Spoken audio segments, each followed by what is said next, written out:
Badan Pengawas Pemilihan Umum Kabupaten Bogor pada Jumat sore menggelar media gathering, ngopi bareng bahas pemilihan kepala daerah bersama wartawan dari berbagai media bertempat di Leuweung Geledegan, Desa Taman Sari, Kecamatan Taman Sari, Kabupaten Bogor. Acara tersebut dihadiri Ketua dan jajaran Bawaslu serta sejumlah wartawan baik cetak maupun elektronik dan online yang meliput di wilayah Kabupaten Bogor. Tujuan acara ini, gathering selain ngobrol Pilkada 2024 juga membangun sinergitas antara Bawaslu dengan insan pers.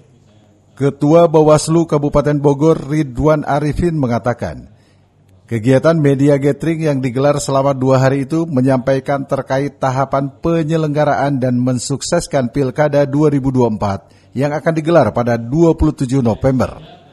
Arifin berharap dengan diadakannya acara gathering tersebut, selain bisa membangun sinergitas dan silaturahmi dengan insan pers, juga memberikan informasi dan sosialisasi pilkada serentak kepada masyarakat dalam pemilihan bupati dan pemilihan gubernur Jawa Barat.